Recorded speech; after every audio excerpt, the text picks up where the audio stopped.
من الشيطان الرجيم. بسم الله الرحمن الرحيم. الزانية والزاني فاجلدوا كل واحد منهما 100 جلدة. আল্লাহ রাব্বুল আলামিন বলেন, জিনাকার পুরুষ জিনাকারিনী নারী প্রত্যেককে 100 জালদা, মিআতান মানে 100, জালদা মানে চামড়ার চাবুক, 100টা বেত্রাঘাত করো যদি অবিবাহিত হয়। আর যদি বিবাহিত হয় তাহলে তাদেরকে গর্ত করে কোমর পর্যন্ত ঘেরে পাথর নিক্ষেপ করতে থাকো, যতক্ষণ পর্যন্ত না মরবে ততক্ষণ পর্যন্ত পাথর নিক্ষেপ করতে থাকো। এটা হচ্ছে জেনার শাস্তি, যদি উভয়ে সম্মতিক্রমে হয়, অবৈধ জিনা। আর সংঘবদ্ধ ধর্ষণ, ধর্ষণটা আরো ভয়ানক, আরো মারাত্মক। এই শাস্তিটা আল্লাহ রাব্বুল আলামিন কোন রাষ্ট্রপ্রধানের হাতেও ছেড়ে দেন নাই, কোন বিচারকের হাতেও ছেড়ে দেন নাই, স্বয়ং আল্লাহর পক্ষ থেকে। এবং নবী করিম সাল্লাল্লাহু আলাইহি ওয়াসাল্লামের জীবদ্দশায় যত দর্শন হয়েছে, যত জেনা হয়েছে, সবগুলো শাস্তিকে নবী করিম সাল্লাল্লাহু আলাইহি ওয়াসাল্লাম এভাবে দিয়েছেন। তো এই যে আজকে আমরা দেখতে পাচ্ছি সংঘবদ্ধ দর্শন, এদের বেঁচে থাকার কোনো অধিকার নেই।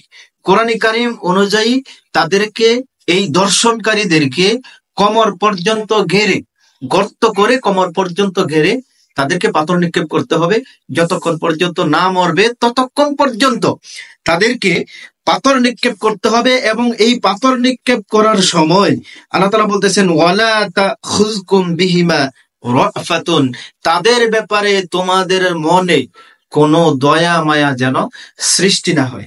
সে কোন দলের লোক হোক, অথবা কারো ভাই হোক, কারো চাচা হোক, কারো সন্তান হোক, দর্শনকারী যে ব্যক্তি হোক, আল্লাহ তাআলা নিষেধ করছেন যে এদেরকে যখন শাস্তি দেওয়া হবে, এই শাস্তিটা দেওয়ার সময় এই যে কোমর পর্যন্ত গর্ত করে তারপরে পাথর নিক্ষেপ করতে থাকা, এই শাস্তিটা দেওয়ার সময় কোন মানুষের অন্তরে তাদের প্রতি যেন দয়া মায়া সৃষ্টি না হয়, এটা আল্লাহ তাআলা নিষেধ করেছেন। সুতরাং দলীয় লোক বলে কোন দলের লোকদের প্রতি যদি এই ধরনের শাস্তি দিতে গিয়ে যদি দয়া মায়া সৃষ্টি হয় আর তাদেরকে শাস্তি থেকে রক্ষা করার চেষ্টা করা হয়, তাহলে তাদের আমলনামায় কবিরা গুনাহ লেখা হয়ে যাবে। আল্লাহ রাব্বুল আলামিন এরপরে বলছেন যে একদল ঈমানদার সেখানে উপস্থিত থাকবে। এই দর্শনকারীদের শাস্তি জেলখানার ভিতরে দেয়া যাবে না, দর্শনকারীদের শাস্তি হবে প্রকাশ্যে।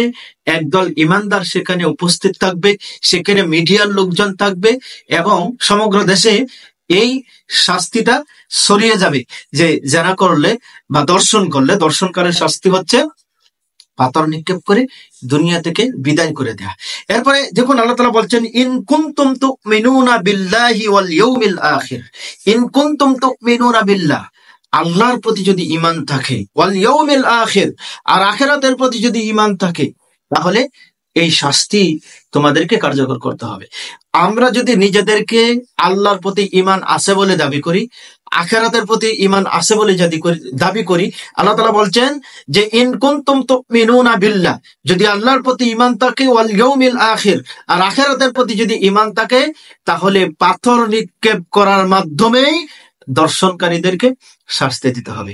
প্রিয় দেশবাসী, আজকে আমরা যদি আল্লাহর কাছে ঈমানের পরিচয়, যদি আমরা মনে করি যে আমরা ঈমানদার, এই পরিচয় আল্লাহর কাছে থাকুক, আমরা পরকালকে বিশ্বাস করি,